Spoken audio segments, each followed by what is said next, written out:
Students, international relation की जो class जहाँ तक कल हुई थी उसके आगे आज हम लोग पढ़ेंगे और चाइना, पाकिस्तान और जो पड़ोसी मुल्क हैं भारत के, उनके साथ हम संबंधों का अध्ययन करें।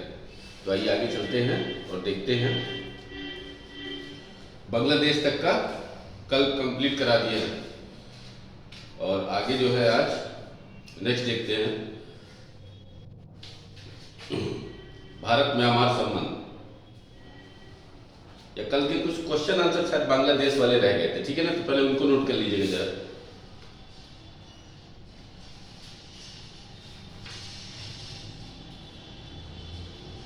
बांग्लादेश में रोहिंग्या मुद्दा भी हो गया था।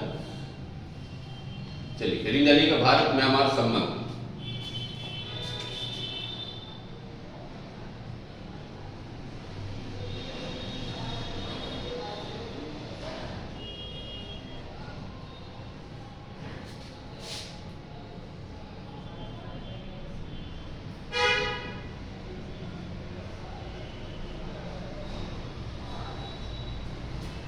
भारत म्यांमार संबंध लिखिएगा।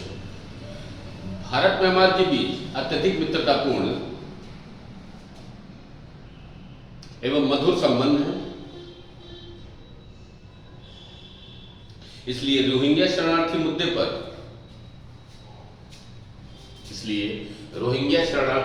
पर भारत द्वारा म्यांमार पर दबाव नहीं बनाया गया।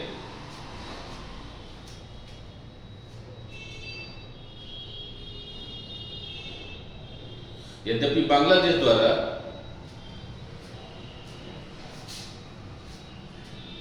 म्यांमार पर दबाव बनाने का अनुरोध किया गया।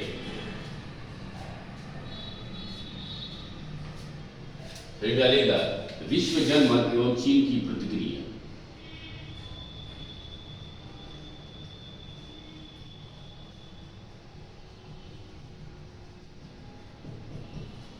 विश्व जनमत व चीन की प्रतिक्रिया देखिएगा। चीन म्यांमार प्रमुख,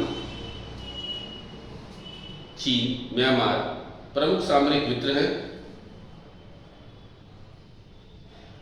इसलिए चीन के द्वारा रोहिंग्या के मुद्दे पर पूर्णतः म्यांमार का समर्थन किया गया।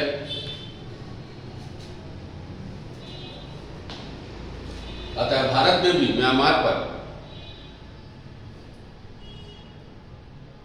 म्यांमार पर किसी प्रकार के दबाव का प्रयोग नहीं किया।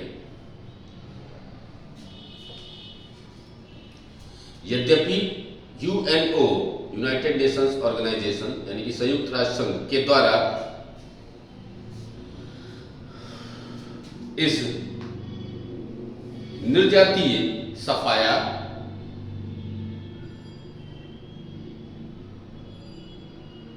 या मानव नरसंहार का नाम दिया।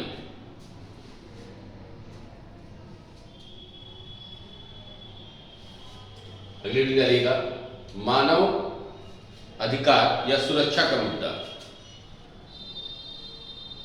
मानव अधिकार या सुरक्षा का मुद्दा, इसको लिखिएगा। मानव अधिकार कार्यकर्ताओं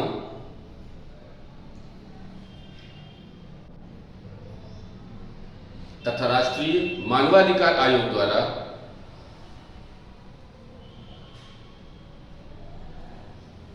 उच्चतम न्यायालय के समक्ष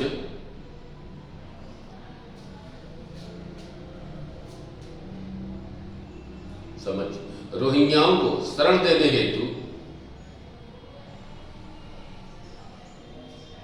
एक याचिका दायर की गई थी।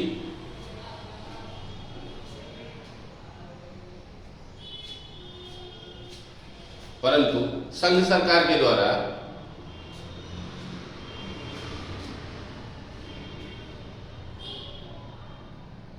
सुरक्षा के आधार पर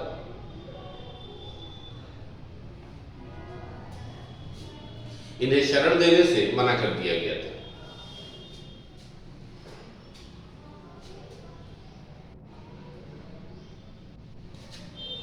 सरकार के अनुसार भारत में पहले से ही बांग्लादेश के अवैध शरणार्थी हैं।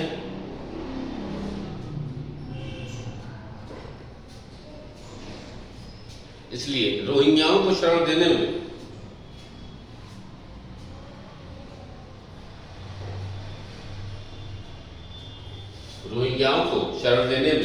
व्यावहारिक समस्या उत्पन्न होगी। रोहिंग्याओं को शरण देने में व्यावहारिक समस्या उत्पन्न होगी।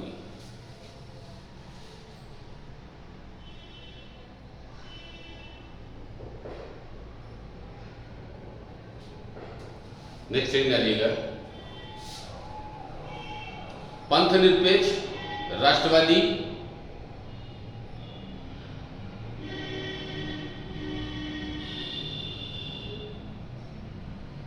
व धार्मिक कट्टरवादी के बीच संघर्ष।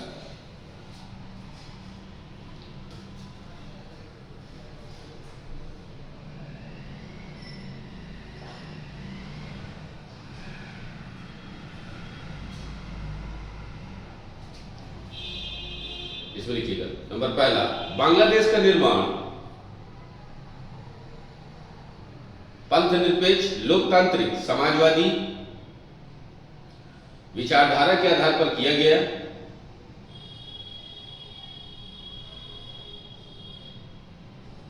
परंतु धार्मिक कट्टरवादियों के द्वारा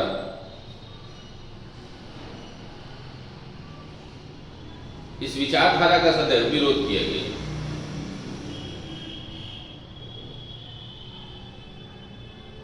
और जमात ए इस्लामी के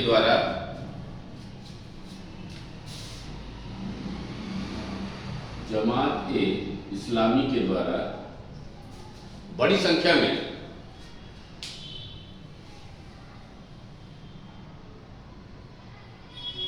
बांग्लादेश निर्माण के समय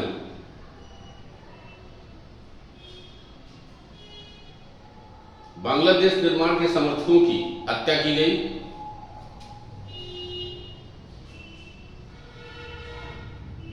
और कुछ समय पहले बांग्लादेश में हुआ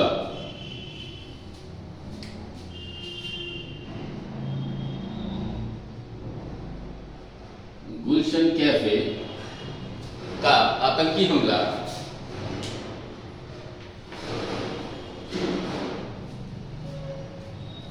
बांग्लादेश के लोकतंत्र के लिए एक नई चुनौती है।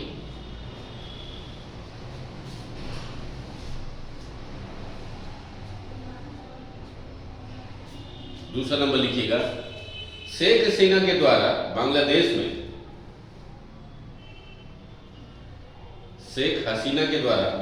में पुनः पंथ निरपेक्ष लोकतांत्रिक विचारधारा को सुदृढ़ करने का प्रयास किया गया है।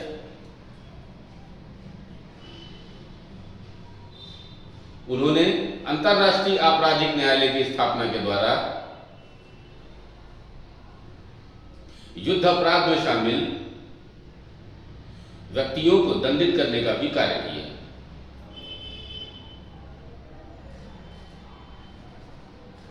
यह उल्लेखनीय है कि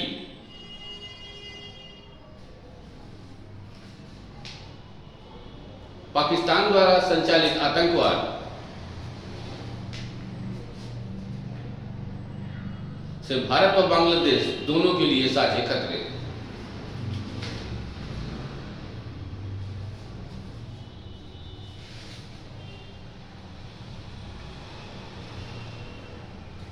अब देखिए, जब भारत स्वतंत्र हुआ था तब उस समय जो अंग्रेज यहां पर व्यवस्था करके गए कि जो रियासतें भारत संघ में शामिल होना चाहती है वो भारत में हो जाए, जो पाकिस्तान में शामिल होना चाहती हैं वो पाकिस्तान में हो जाए, और जो अपना स्वतंत्र अस्तित्व बनाकर रखना चाहती हैं वो स्वतंत्र हो जाए। अब समस्या जो है इसी मूल में निहित है। ऐसी जो समस्या वो देकर चले गए जिसको आज भी वो समस्या खत्म नहीं हुई, वो समस्या आज भी शुरू।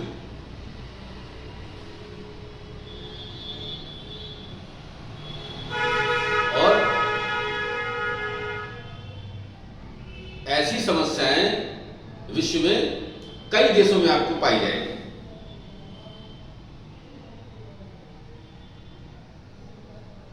जब पाकिस्तान बना तो जो वर्तमान का बांग्लादेश है उसको उस समय पूर्वी पाकिस्तान कहा जाता था।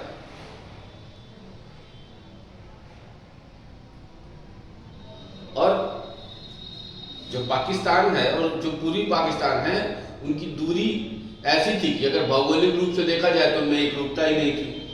उनको पार करके इंडिया से ही जाना होता था। अब समस्या तो ये बहुत बड़ी थी और इसको सुलझाने के लिए अंग्रेज जब यहां से गए तो कोई रास्ते नहीं बता गए। उन्होंने ऐसी समस्याओं में दो देशों को उलझा दिया जिनमें निरंतर वो उलझे ही रहने वाले थे।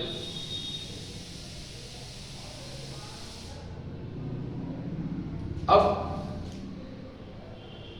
समस्याएं तो आएंगी, धीरे धीरे देशों की प्रगति शुरू हुई और समस्याएं बढ़ने लगी। 1971 तक आते आते समस्याएं इतनी जटिल हो गई कि उनका हल अत्यंत आवश्यक था। उनका हल किए बिना किसी भी देश की तरक्की संभव नहीं थी। बांग्लादेश की अगर बात की जाए तो जो पूर्वी पाकिस्तान था तत्कालीन समय का,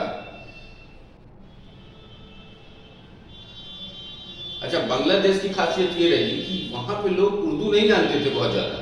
वहां के लोग अधिकांश जो थे वो बंगाली बोलने वाले थे। अब जो पाकिस्तान है, यहां की सरकार ने वहां पर अत्याचार करना शुरू किया। महिला, बच्चे, बूढ़े, किसी को नहीं छोड़ा गया और अत्याचार की पराकाष्ठा बहुत ज्यादा हो गई। तो बांग्लादेश में एक व्यक्ति का जो बांग्ला आंदोलन के जो जनक हैं, शेख मुजीबुर रहमान, जो वर्तमान में बांग्लादेशी नेतृत्व में अहम भूमिका है जिनकी, जिनको आप शेख हसीना के नाम जानते हैं, उनके पिता बंगबंधु कहा जाता है उनको। और फिर आंदोलन के नेतृत्व के क्रम में भारत ने और पाकिस्तान में युद्ध छिड़ गया और उसी क्रम में बांग्लादेश क्या हो गया, 1971 में एक स्वतंत्र राष्ट्र के रूप में निकलकर बाहर आया। पाकिस्तान की सेनाओं ने भारतीय सेना के समक्ष आत्मसमर्पण कर दिया और इस तरह से बांग्लादेश में जो आतंक चल रहा था पाकिस्तान का, वो क्या हो गया, समाप्त हो गया। हालांकि आगे चलेंगे तो 1974 में शेख मुजीबुर रहमान की परिवार समेत हत्या कर दी जाती है और फिर उसके बाद बांग्लादेश में आपातकाल लग जाता है। लेकिन उसमें शेख हसीना जी जो थी वो बच गई थी। वही इस समय बांग्लादेश का नेतृत्व कर रही हैं।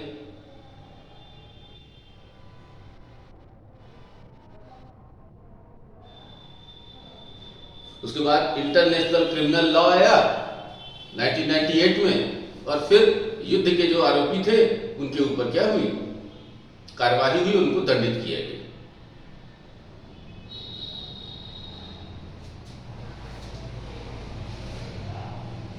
तो अब जो समस्याएं हैं वो उलझी हुई हैं। भाई, म्यांमार के जो रोहिंग्या शरणार्थी हैं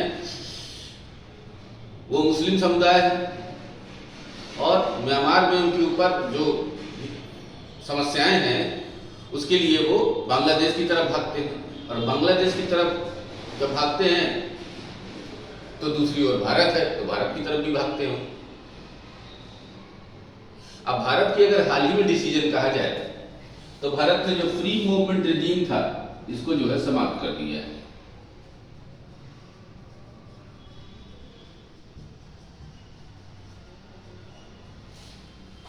और भारत सरकार ने कहा है कि भारतीय सुरक्षा को ध्यान में रखते हुए इसको जो मुक्त आवागमन की सुविधा है उसको समाप्त कर दिया जाएगा और भारत म्यांमार सीमा पर बाकायदे फेंसिंग की जाएगी, क्योंकि वहां से अवैध कारोबार बहुत ज्यादा चल रहे थे। जाली नोट, मादक पदार्थ की तस्करी, मानव तस्करी, इलेक्ट्रॉनिक्स की तस्करी, बहुत सारा तस्कर जो है वहां से सामान को इधर से उधर कर रहे थे, जिससे समस्या बहुत बड़ी हो रही थी। आतंकवाद की घटनाएं होने की जो रिस्क था उसको पूरी तरह से समाप्त कर दिया जाए, और फिर एक बाउंड्री का निर्धारण किया गया है कि जो है यहाँ पर बाउंड्री तो निर्धारित पहले से थी, मतलब फेंसिंग होनी, उसकी बाड़ लगाई जाएगी, कैमरा, ड्रोन, पूरी बाकायदे निगरानी। तो इसमें समस्याएं भी उत्पन्न होंगी, ठीक है, लेकिन भारतीय की सुरक्षा के आगे फिर सारी बातें दाएं बाएं हो जाती हैं। मेन मुद्दा होता है सुरक्षा का। तो लिखिएगा, हाल ही में केंद्र सरकार ने भारत म्यांमार सीमा पर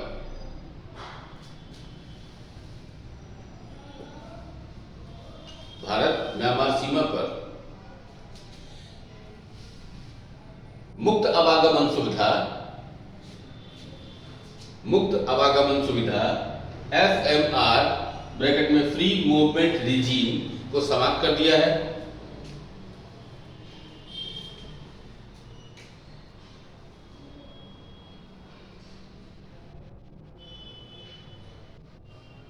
जिसके अनुसार अब सीमाओं की बाड़बंदी की जाएगी,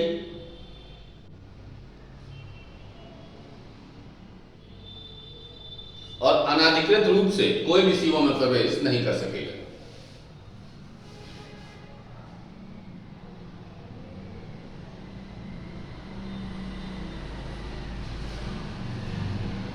हालांकि भारतीय राज्य और म्यांमार के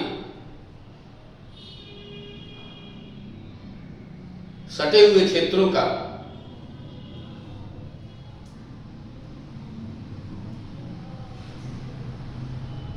संबंध है,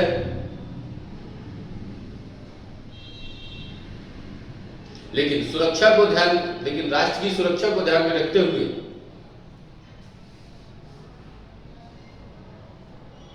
यह कार्य अत्यंत आवश्यक हो जाता है।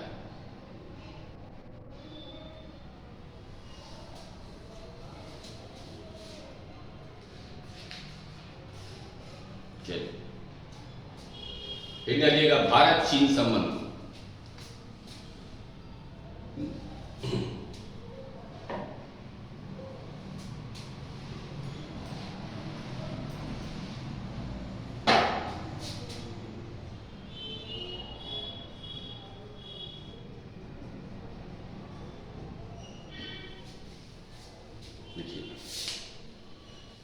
डालिएगा सीमा विवाद, बॉर्डर डिस्प्यूट।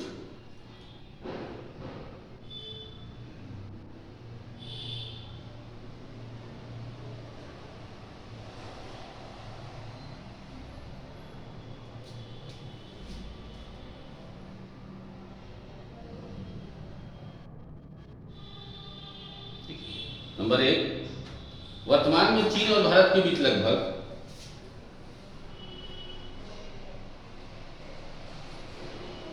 4000 किलोमीटर सीमा पर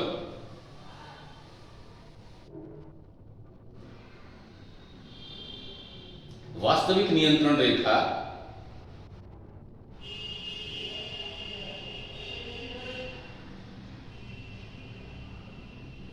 जिसको LAC कहते हैं, लाइन ऑफ एक्चुअल कंट्रोल है।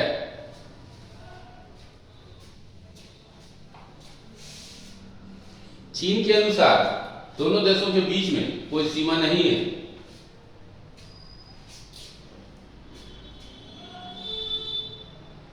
इससे भी बढ़कर चीन अरुणाचल प्रदेश को तिब्बत का दक्षिणी हिस्सा मानता है।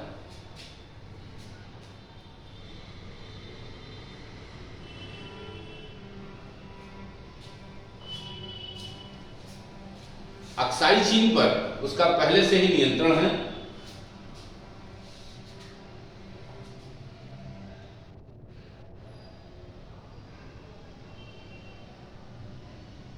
दूसरा, 1988 में राजीव गांधी की चीन यात्रा के दौरान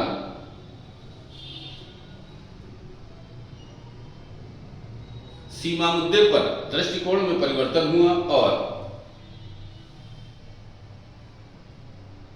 भारत में प्रोग्मेटिक व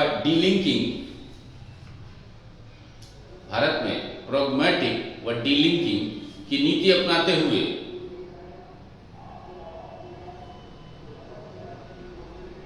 विवाद व अन्य संबंधों में अलगाव किया गया।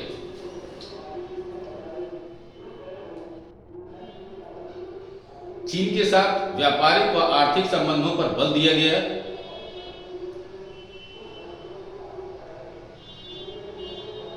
जबकि सीमा विवाद को हल करने के लिए पृथक प्रयास किया गया।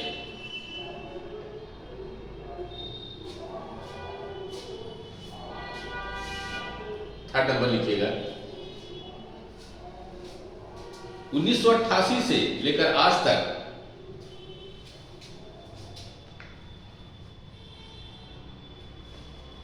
सीमा विवाद के समाधान में कोई प्रगति नहीं हो सकी, जिसके निम्न कारण है। नंबर का, सीमा विवाद भारतीय सुरक्षा के लिए मनोवैज्ञानिक खतरा है, इसलिए भारत इसे जल्द से जल्द खत्म करना चाहता है, जबकि चीन इसे जानबूझकर लंबित रखना चाहता है।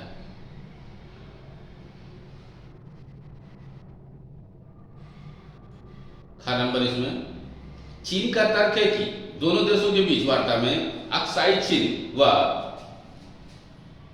सक्छधाम घाट जैसे क्षेत्रों को शामिल नहीं किया जाएगा,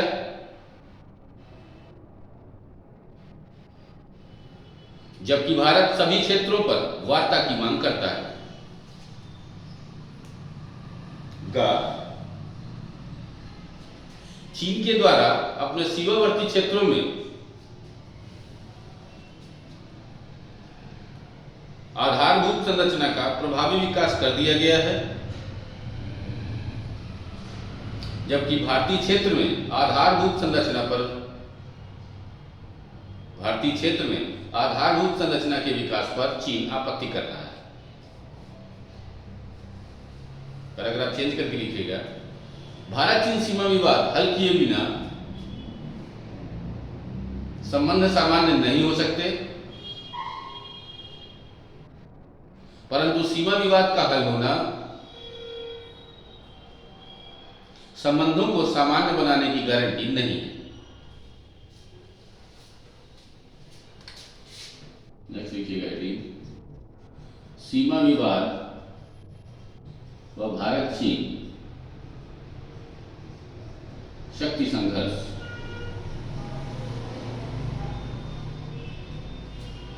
देखिए, नंबर 1, भारत व चीन के बीच सीमा विवाद का मूल कारण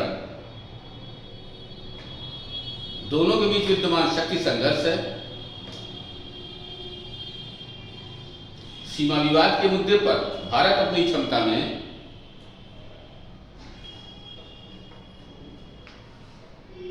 वृद्धि के लिए अमेरिका व जापान के साथ सामरिक संबंध सुदृढ़ कर रहा है। दूसरा, यह माना जाता है कि चीन के द्वारा भारतीय सीमा पर बढ़ता अतिक्रमण भारत द्वारा महाशक्तियों के साथ बढ़ते सामरिक संबंधों का परिणाम भी है।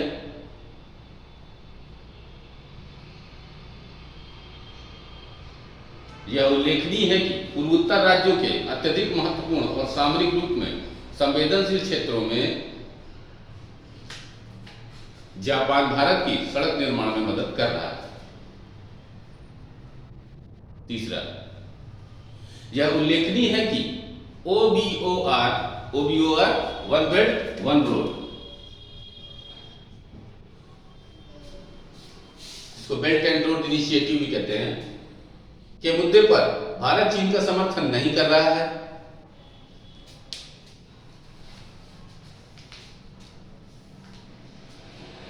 तथा NSG मतलब न्यूक्लियर सप्लायर ग्रुप की सदस्यता तथा मसूद अजहर के मामले में चीन ने भारत का समर्थन नहीं किया।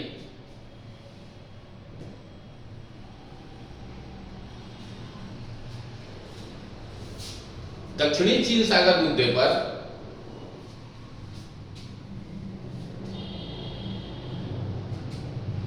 भारत चीनी दृष्टिकोण का समर्थक नहीं है।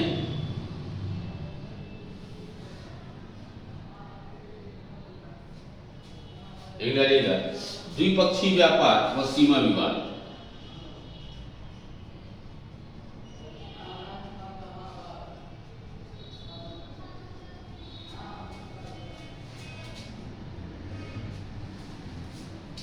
व्यापार व सीमा विवाद।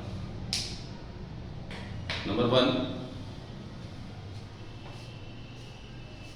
भारत व चीन के बीच निरंतर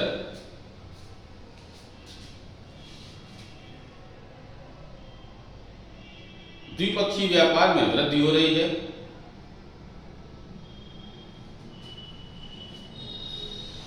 वह चीन लगातार भारत का सबसे बड़ा द्विपक्षीय व्यापार सहयोगी है।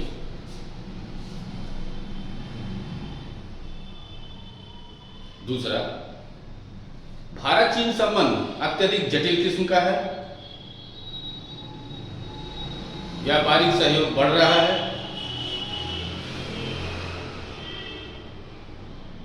चीनी कंपनियां भारत में निवेश कर रही हैं, जबकि डोकलाम, गलवान घाटी व फिंगर्स क्षेत्र में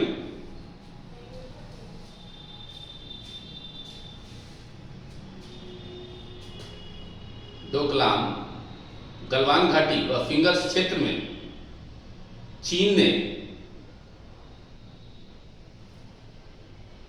अतिक्रमण किया है।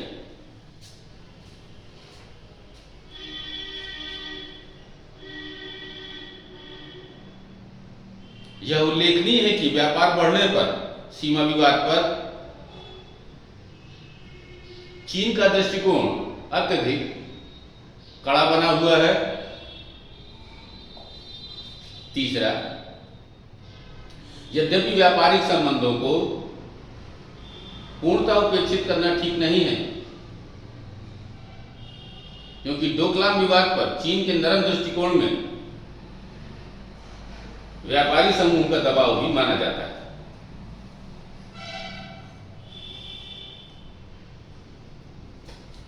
डालिएगा वन बेल्ट वन रोड।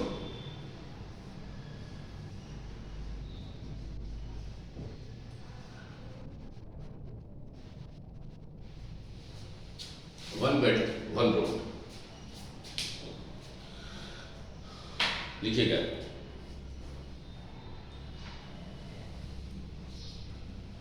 21वीं शताब्दी में चीन का शक्तिशाली उभार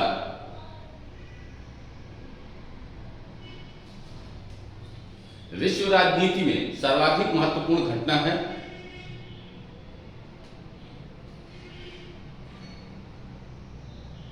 चीन के द्वारा चीन से लेकर इटली के बीच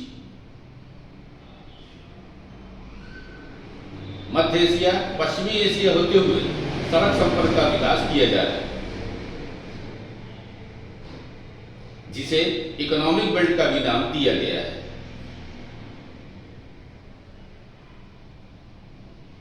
इसके अतिरिक्त चीन के गांगझाऊ पत्तन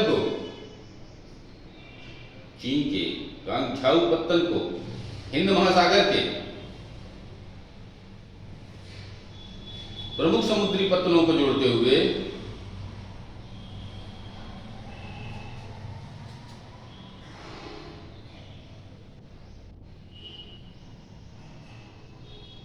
केन्या का ब्रैकेट लिख दीजिएगा, मोम्बासा जगह है केन्या, ब्रैकेट में मोम्बासा होते हुए इटली को जोड़ा जा रहा है।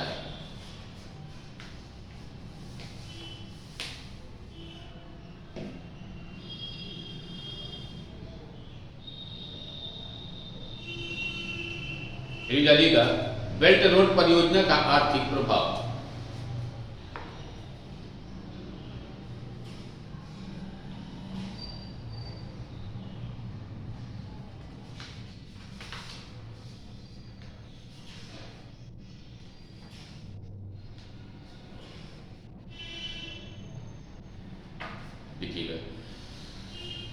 चीन बेल्ट रोड परियोजना के माध्यम से मध्य एशिया, दक्षिण पूर्व एशिया तथा अफ्रीका महाद्वीप के प्राकृतिक संसाधनों व बाजारों पर नियंत्रण करना चाहता है। दूसरा, इसके अतिरिक्त चीन की सार्वजनिक कंपनियों को बाहर निवेश का अवसर भी प्राप्त होगा। अब इसके सामरिक प्रभाव लिखिएगा क्या होंगे। लिखिएगा, अफ्रीका के जिबूती में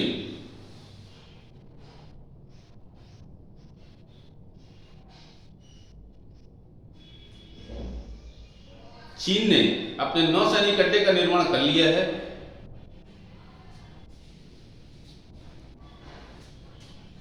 नेक्स्ट पॉइंट इसी में, चीन ने पाकिस्तान में ग्वादर पत्तन का विकास सैनिक उपयोग के लिए किया है।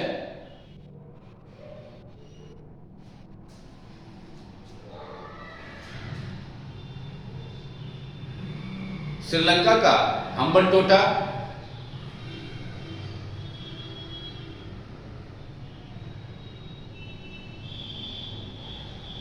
मालदीव में माले,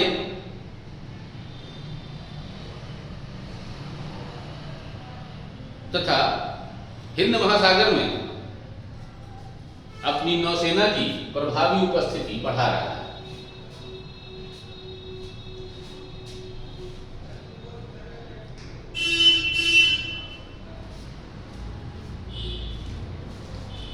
डालिएगा भारत की प्रतिक्रिया। भारत की प्रतिक्रिया,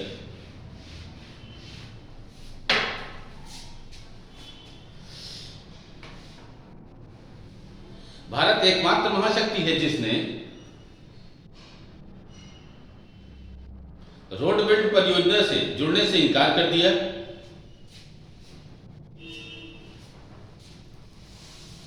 वह भारत की निम्नलिखित आपत्तियां हैं। नंबर ए, इस परियोजना में राज्यों की संप्रभुता का ध्यान नहीं रखा गया है।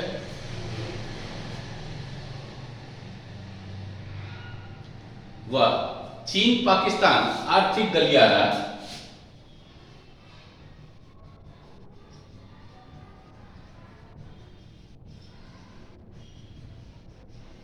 जिसको China Pakistan economic corridor CPEC कहा जाता है, चीन पाकिस्तान आर्थिक गलियारा पाक अधिकृत कश्मीर क्षेत्र से गुजरता है।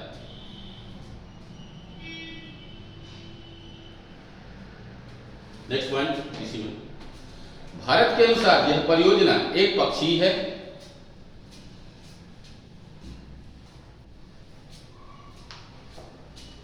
जिसमें पारदर्शिता का घोर अभाव है। नेक्स्ट पॉइंट, इस परियोजना में किन देशों के कर्मचारियों को लगाया जाएगा, कॉमा, उधार में ब्याज की दर कितनी होगी और दो पक्षों के बीच समझौते की शर्त क्या होगी।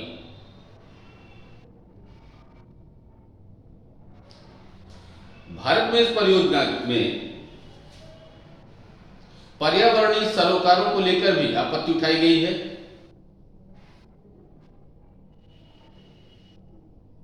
परंतु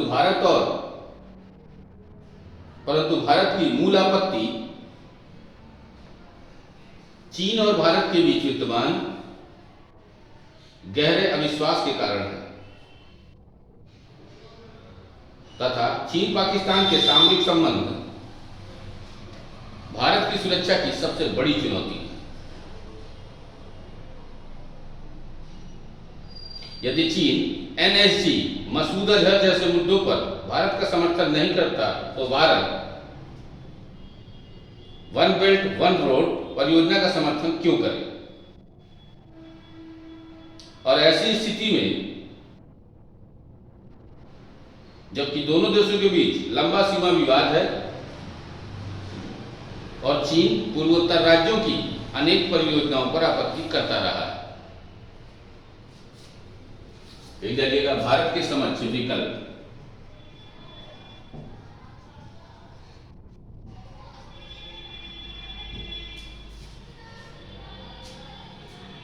भारत के समक्ष विकल्प लिखिएगा इसमें। नंबर 1, भारत पड़ोसी देशों के साथ कनेक्टिविटी पर अत्यधिक बल दे रहा है तथा जापान और भारत के द्वारा एशियाई अफ्रीकी ग्रोथ कॉरिडोर के निर्माण का प्रस्ताव किया गया है। सेकेंड, यह परियोजना बहुपक्षीय है जो OBOR यानी कि वन बेल्ट वन रोड की भांति एक पक्षीय नहीं है। इस परियोजना के अंतर्गत जामनगर से जिबूती, जामनगर गुजरात में है, मदुरई से जंजीबार के बीच समुद्री संपर्क बेहतर किया जाएगा।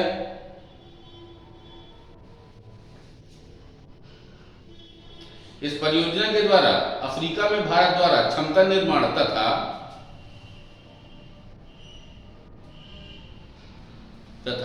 जापान द्वारा आधारभूत संरचनाओं का विकास किया जाएगा।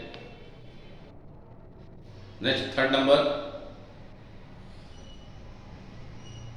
भारतीय संस्कृति मंत्रालय द्वारा मौसम परियोजना का विचार दिया गया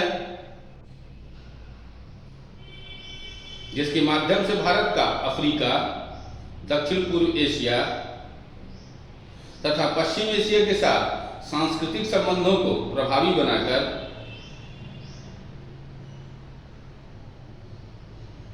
व्यापारिक संबंधों को सुदृढ़ करने पर बल दिया गया है। निष्कर्ष लिखिएगा। भारत और चीन के बीच संबंध अत्यधिक जटिल हैं क्योंकि द्विपक्षीय व्यापार में वृद्धि हो रही है,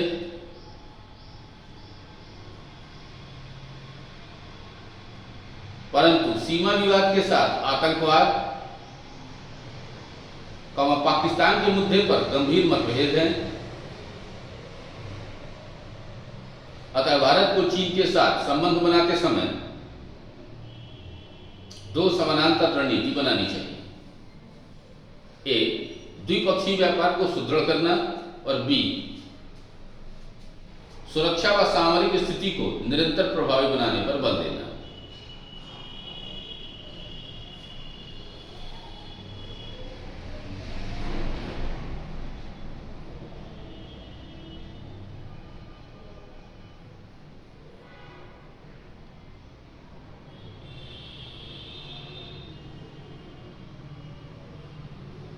इंडिया लेगा दक्षिण चीन सागर विवाद।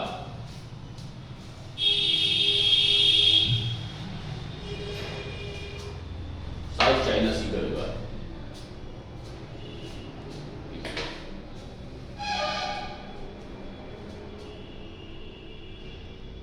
नंबर 1 लिखिएगा।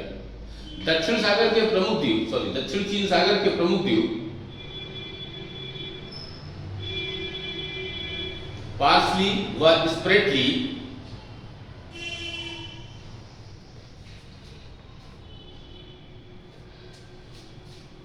पर चीन का नियंत्रण है और चीन के अनुसार 9 डैश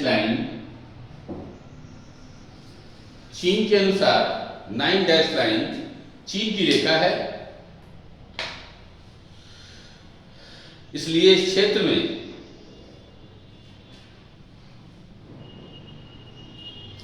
इन द्वीपों पर चीन का स्वाभाविक अधिकार है,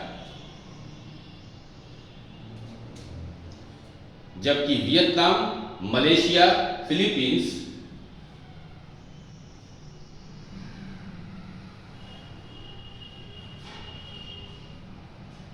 चीन के इस दावे पर आपत्ति करते हैं।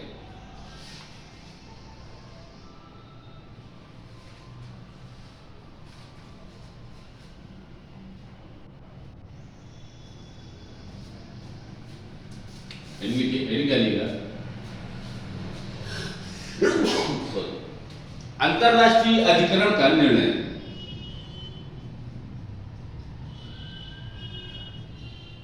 इंटरनेशनल कोर्ट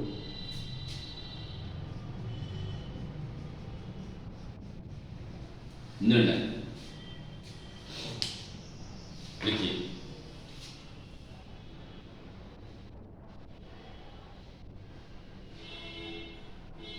दक्षिणी चीन सागर विवाद में फिलीपींस ने अंतरराष्ट्रीय अधिकरण के समक्ष अपील की,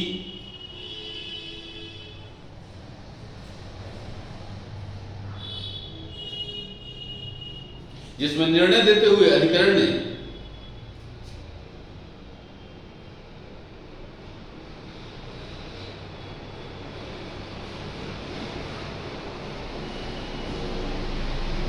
चीन के 9 डैश लाइन के दावे को अस्वीकृत कर दिया।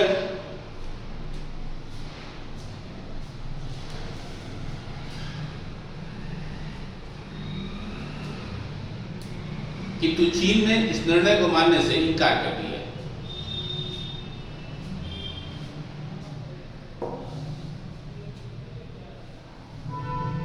अगले हेडिंग रहेगा यूएस दृष्टिकोण। यूएस मतलब अमेरिका, अमेरिकी दृष्टिकोण क्या है भाई? अमेरिका के अनुसार अंतरराष्ट्रीय व्यवस्था नियम आधारित होनी चाहिए और इसके अनुसार चीन अंतरराष्ट्रीय समुद्री संचार मार्ग को बाधित कर रहा है, जो अंतरराष्ट्रीय विधि के खिलाफ है।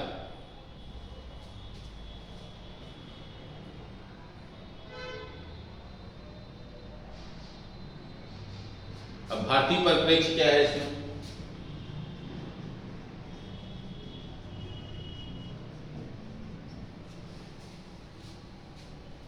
देखिए, भारत की एक्ट ईस्ट नीति के परिणाम स्वरूप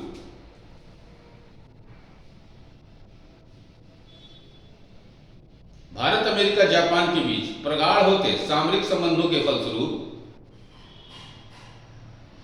इंडो पैसिफिक क्षेत्र में भारत अपने प्रभाव का विस्तार कर रहा है। भारत भी नौवहन की स्वतंत्रता का समर्थक है और भारत के अनुसार चीन को अंतरराष्ट्रीय विधि का पालन करना चाहिए। दक्षिण चीन सागर से भारत का 55% व्यापार होता है।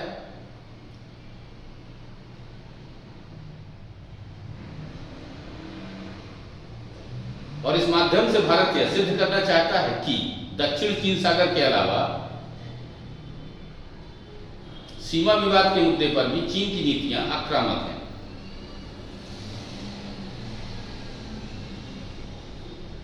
चीन दक्षिण एशिया में बढ़ते प्रभाव के परिणाम स्वरूप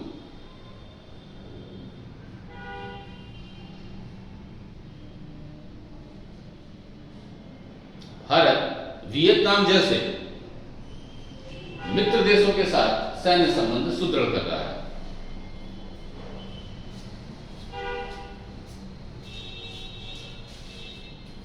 सुदृढ़ कर रहा है।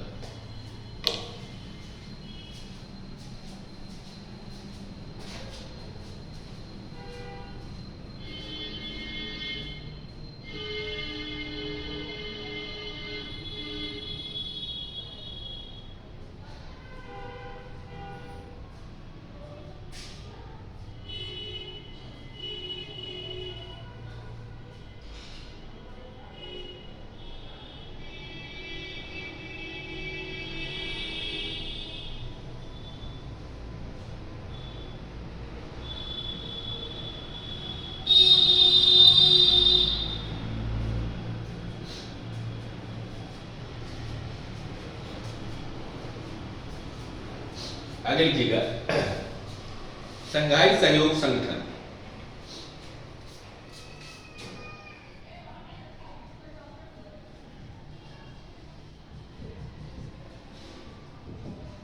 जिसको आप लोग SCO भी कहते हैं, शंघाई कोऑपरेशन ऑर्गेनाइजेशन।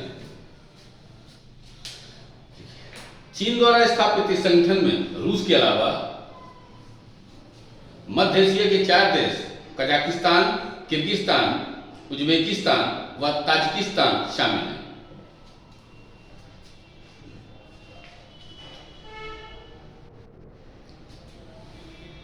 दूसरा, वर्ष 2017 में भारत पाकिस्तान को भी इस संगठन की सदस्यता दी गई।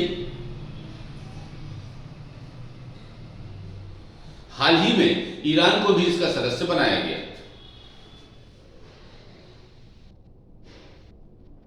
इसका मूल उद्देश्य इस क्षेत्र में विद्यमान आतंकवाद, अलगाववाद,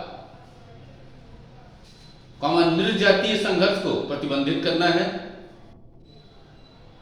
इसके अलावा इस संगठन से व्यापारिक सहयोग, सैन्य व सुरक्षा क्षेत्र में भी सहयोग बढ़ाया जा रहा है। उद्देश्य लिख लीजिएगा जरा इसके संगठन के द्वारा मध्य एशियाई क्षेत्र में अमेरिका के बढ़ते वर्चस्व को सीमित करने का प्रयास किया गया है। रूस व चीन के आपसी सहयोग के द्वारा चीन के सिंजियांग तथा रूस के चेचन्या में आतंकवाद के विरुद्ध सहयोग किया गया।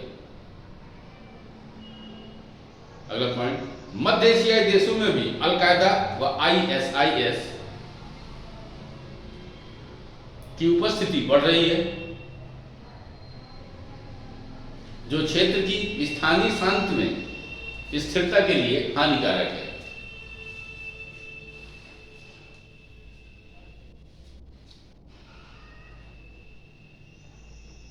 चीन मध्य एशिया देशों में रोड बेल्ट परियोजना द्वारा आधारभूत संरचना का विकास कर रहा है, जबकि चीन यहां से तेल और गैस का आयात कर रहा है। इसलिए संगठन से सभी देशों को लाभ है।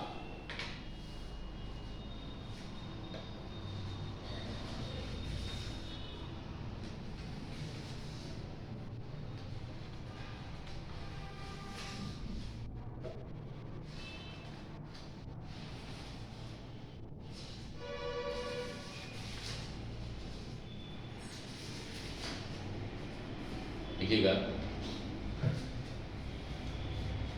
भारत की कनेक्ट सेंट्रल एशिया पॉलिसी।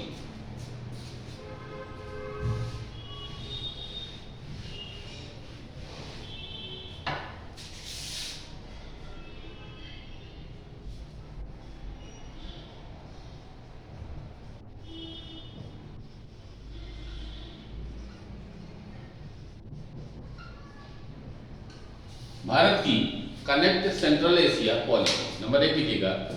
भौगोलिक रूप में मध्य एशियाई क्षेत्र लैंडलॉक हैं। इस क्षेत्र से जुड़ने के लिए कनेक्टिविटी का अत्यधिक महत्व है। इन देशों के साथ विद्यमान परंपरागत सांस्कृतिक संबंधों को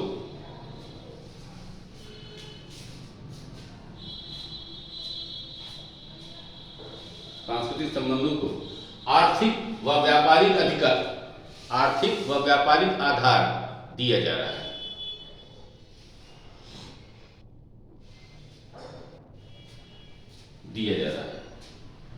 दूसरा, भारत के द्वारा इन देशों में क्षमता निर्माण कार्यक्रम, फार्मास्यूटिकल्स तथा ऑटोमोबाइल का निर्यात किया जाता है।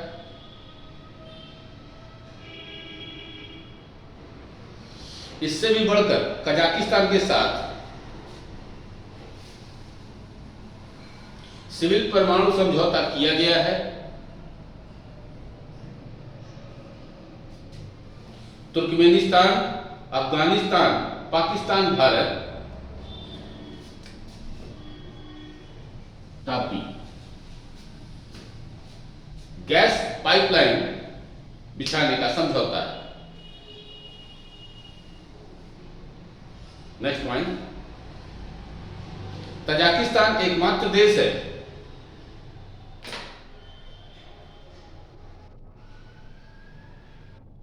जहां भारत ने किसी विदेशी भूमि पर अपने सैनिक अड्डे का निर्माण किया है।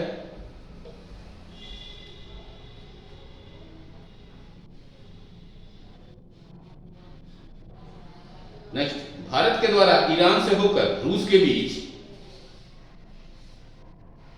International north south transport corridor के निर्माण पर विचार किया जा रहा है, जो मध्य एशिया से होकर गुजरेगा।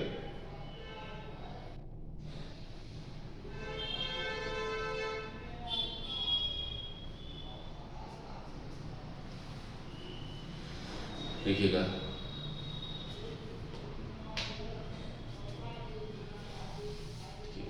एससीओ तथा भारत व पाकिस्तान,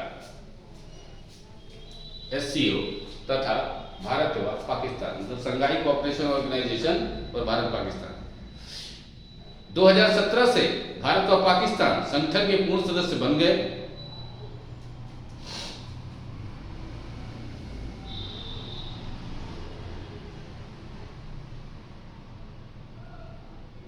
आलोचकों के अनुसार एससीओ चीन केंद्रित है। चीन तथा पाकिस्तान के बीच मधुर व मित्रतापूर्ण सामरिक संबंध है।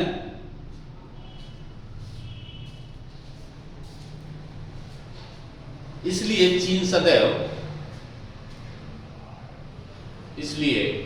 सदैव पाकिस्तान का समर्थन करेगा, जो भारत के लिए लाभकारी नहीं है।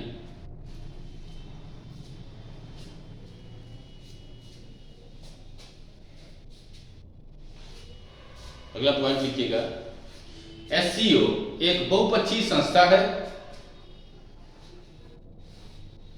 जिसे केवल पाकिस्तान के परिप्रेक्ष्य से देखना ठीक नहीं है।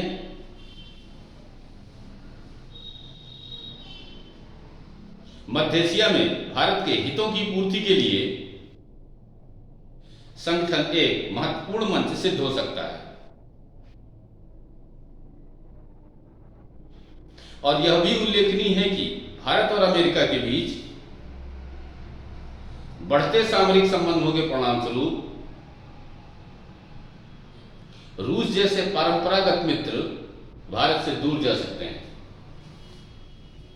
इसलिए संगठन के माध्यम से रूस व अन्य महाशक्तियों के साथ संबंध मित्रतापूर्ण बनाने की पहल की गई है। वस्तुतः भारत एक महाशक्ति है, इसलिए विश्व के प्रत्येक क्षेत्र में भारत के हित निहित हैं।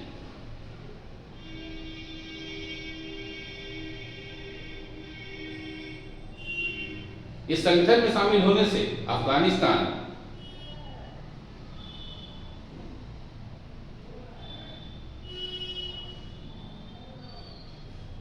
में भारतीय स्थिति और सुदृढ़ होगी।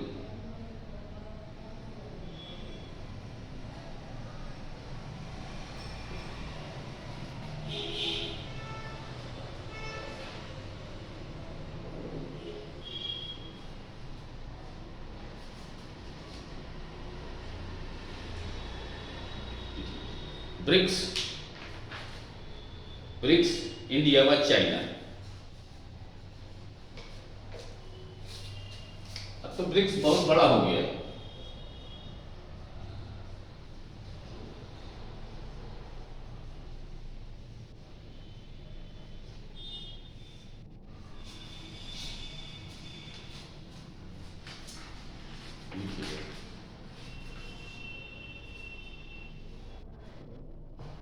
देखिए, गोल्डमैन सैक्स की रिपोर्ट में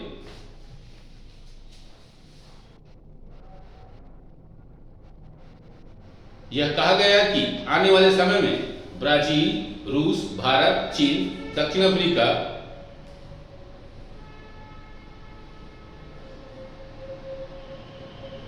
की अर्थव्यवस्थाएं G7 अर्थव्यवस्था से बड़ी होगी।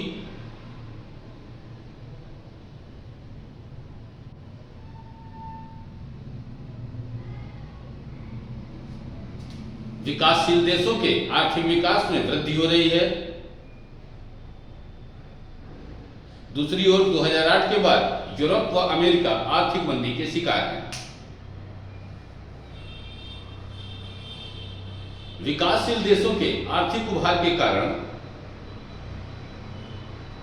1999 में G20 की स्थापना की गई।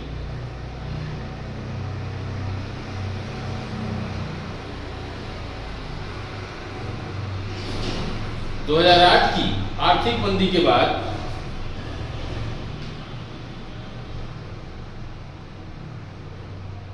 यह कहा जाने लगा कि G20 ने G7 का स्थान ले लिया।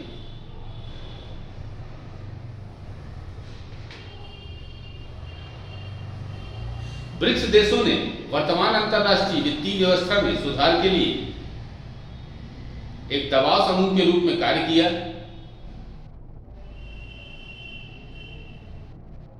नेक्स्ट पॉइंट, ब्रिक्स विकास बैंक द्वारा ब्रिक्स देशों को आधारभूत संरचना के विकास के लिए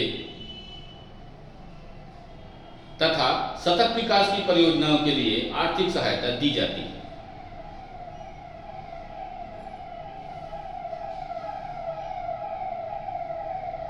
और यह उल्लेखनीय है कि ब्रिक्स देशों में भारत की आधारभूत संरचना अत्यधिक कमजोर है।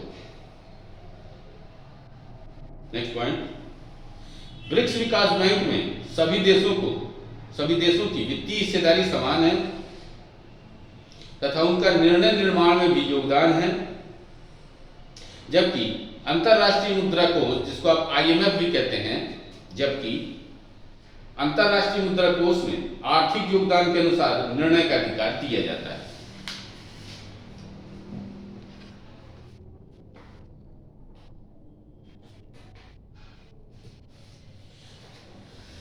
आप लोगों को पता है ये जो न्यू डेवलपमेंट बैंक है, इसको ब्रिक्स बैंक भी कहते हैं, इसका मुख्यालय शंघाई में है, ठीक है, चाइना में ही है, ठीक है, लिखिएगा। अंतर्राष्ट्रीय मुद्रा कोष भुगतान संतुलन संकट के दौरान राज्यों को आर्थिक सहायता प्रदान करता है, जबकि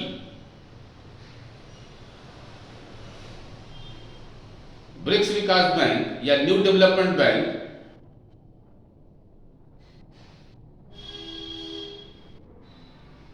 द्वारा आधारभूत संरचना विकास के लिए सहायता दी जाती है।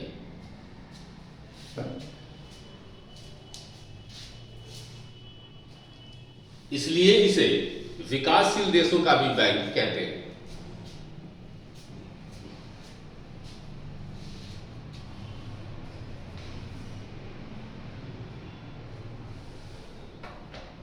अगला पॉइंट, ऐसा माना जाता है कि डोकलाम विवाद के शांतिपूर्ण समाधान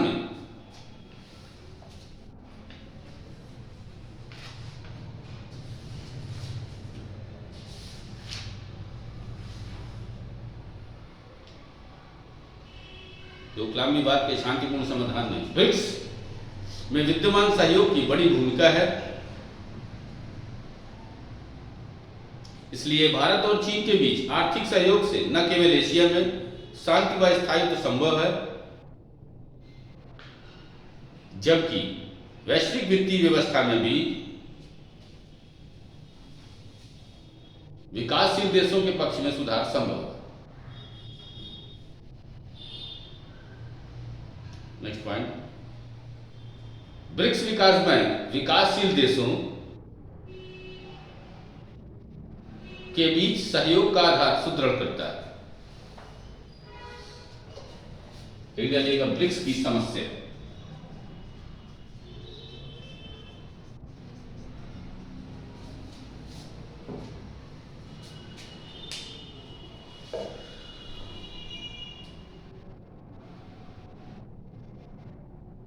देखिए, चीन की आर्थिक विकास दर 10% से नीचे आ चुकी है। भारत की आर्थिक विकास दर भी कोरोना काल के बाद थोड़ा बढ़ी है और तेल की गिरती कीमतों के कारण रूस की आर्थिक स्थिति भी डामाडोल है। नेक्स्ट, ब्राजील व दक्षिण अफ्रीका में राजनीतिक अस्थायित्व के कारण उनकी अर्थव्यवस्था प्रभावित हुई। निष्कर्ष लिखिएगा।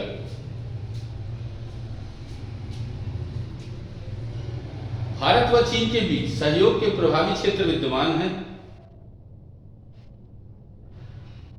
और यदि दोनों के बीच सीमा विवाद पर सहमति बनती है तो ब्रिक्स विकास बैंक को भी प्रभावशाली गति मिलेगी।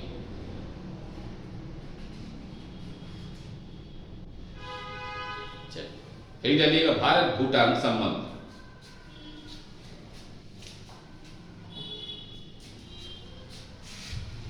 इसी के अंदर है क्योंकि वो साझे हित प्रभावित है वहां से। देखिएगा भारत भूटान संबंध।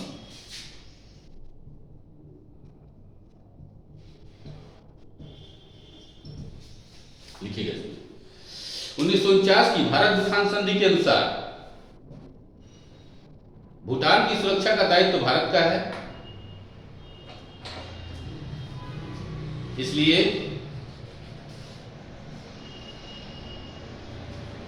चीन भूटान सीमा विवाद ब्रैकेट में डोकलाम विवाद वास्तविक रूप में चीन भारत सीमा विवाद के रूप में परिवर्तित हो गया। यह उल्लेखनीय है कि चीन का भूटान के साथ कोई कूटनीतिक संबंध नहीं। डालिएगा बेल्ट रोड विवाद और डोकलाम मुद्दा। नंबर पहला लिखिएगा भारत और चीन के बीच रोड बेल्ट परियोजना के साथ ही मतभेद गहरे होने लगे और भारत के इसमें भागीदारी न लेने के कारण चीन भारत के विरुद्ध आक्रामक था और उसने भारतीय क्षेत्र में हस्तक्षेप के बजाय भूटानी क्षेत्र में हस्तक्षेप कर दिया। देखिए डोकलाम का भू सामरिक महत्व क्या है। डोकलाम चुंबी घाटी में स्थित है और अत्यधिक ऊंचाई पर है। डोकलाम सिलीगुड़ी गलियारा के अत्यधिक निकट है और डोकलाम पर नियंत्रण का अभिप्राय है कि सिलीगुड़ी गलियारा जो समूचे पूर्वोत्तर क्षेत्र को भारत से जोड़ता है खतरे में पड़ जाएगा।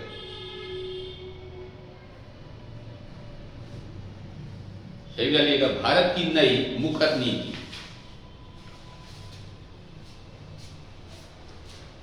भारत की नई मुखर नीति।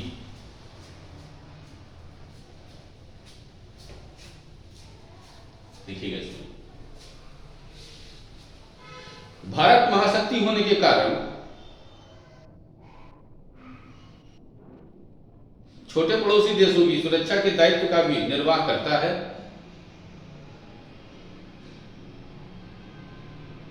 इसलिए डोकलाम मुद्दे पर चीन की अत्यधिक आक्रामक नीति अपनाने के बावजूद भारत ने सेनाओं के हटाने से मना कर दिया। इस विवाद में जापान द्वारा भारतीय दृष्टिकोण का समर्थन किया गया और जापान के अनुसार किसी भी देश को एकतरफा और हिंसा के साथ सीमा विवाद को हल करने का अधिकार नहीं है। नेपाल ने भारत के साथ काला पानी विवाद उठाने से इनकार कर दिया। रूस ने तटस्थ दृष्टिकोण अपनाया। अमेरिका ने सीमा विवाद के मुद्दे पर चीन के हिंसक दृष्टिकोण का समर्थन नहीं किया, जिससे यह प्रतीत होता है कि इस विवाद में चीन को वैश्विक जनमत का समर्थन नहीं मिला, जो भारत की बड़ी कूटनीतिक विजय मानी गई।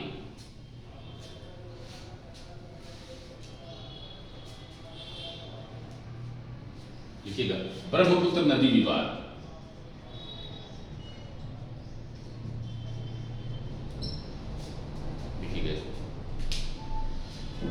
भारत चीन के बीच पहले से ही लंबा व जटिल सीमा विवाद है।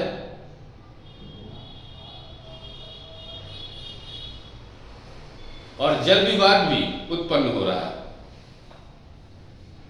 क्योंकि चीन के द्वारा यारलुंग सांगपो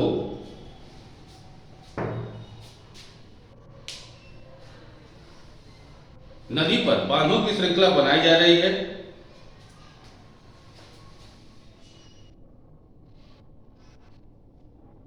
जो अरुणाचल प्रदेश के अत्यधिक निकट है।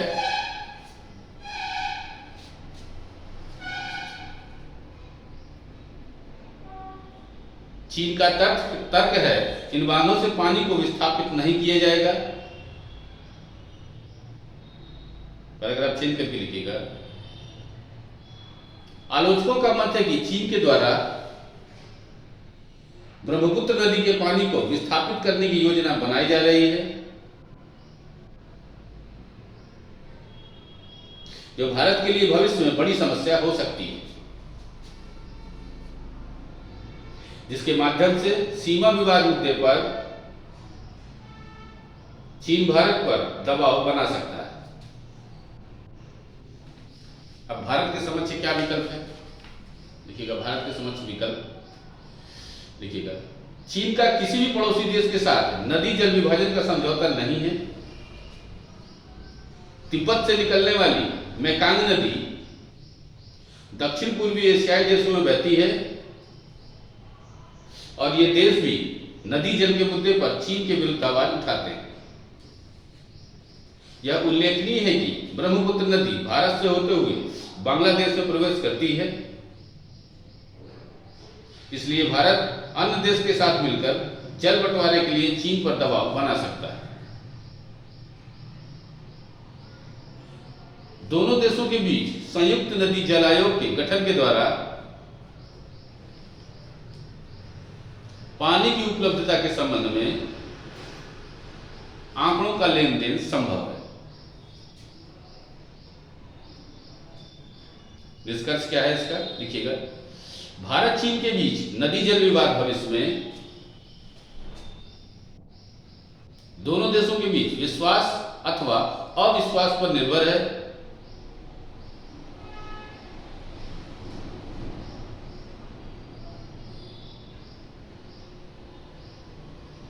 यदि विश्वास बहाली हुई तो विवाद महत्वहीन हो जाएगा।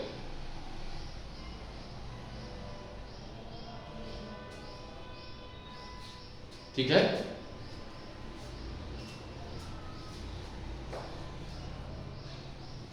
तो इस तरह से हम लोगों ने कुछ मुद्दों को देखा और उनको समझने की कोशिश की कि क्या विवाद की जगह है और ऐसा विवाद जो भारत और चीन के बीच में है उसके क्या निष्कर्ष हैं, भारत क्या कर सकता है उसमें, और भिन्न भिन्न बातों को पढ़ा।